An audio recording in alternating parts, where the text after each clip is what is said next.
Okay, awesome. Hi, Katia Woods with the Philadelphia Tribune. Nice to meet you. Nice to meet Um, you. all right. So, how do you keep law and order when you're not quite sure what you're keeping law and order from? And, at the same time, work your way through this mystery going on. Talk a little bit about that. Or, are you talking about our real life world right now, or are you talking about Sally? Sometimes I wonder what the law and order we are keeping is for and why it's there. I think it's the same question. I think it's about the balance between control and peace and everyone living maybe a blissful ignorance and giving people the truth about their existence and the full picture. Sometimes the full picture is not such a pretty picture. And so I think this series, and I think we should all, maybe in our own life, I think it's an important question to ask. Where do you draw the line between information and responsibility and truth and society? And, what if I believe something and you believe something else, how can we communicate about that, and how can we get to a truth that allows our society to function in the best way possible?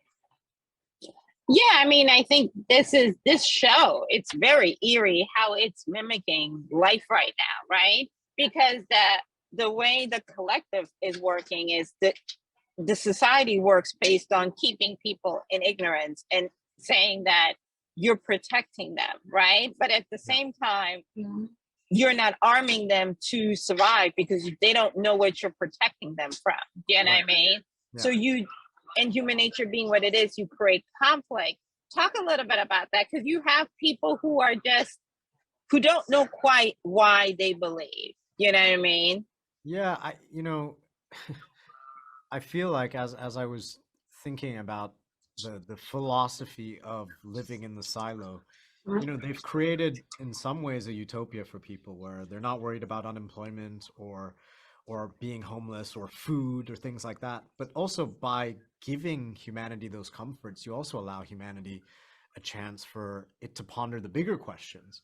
And so it's almost like they didn't really think it through in terms of controlling the population, because if you give the population all the comforts, they can also then start to think about those bigger questions of like, wait, hold on, wait a second, why am I drinking the Kool-Aid all the time?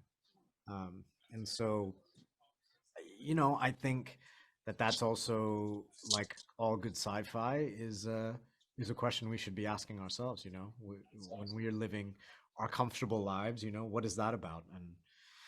And what is it that we're maybe being misled on or misinformed about, and why is that?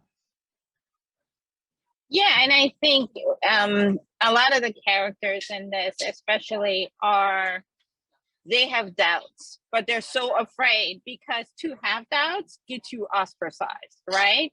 So Sure. who do you?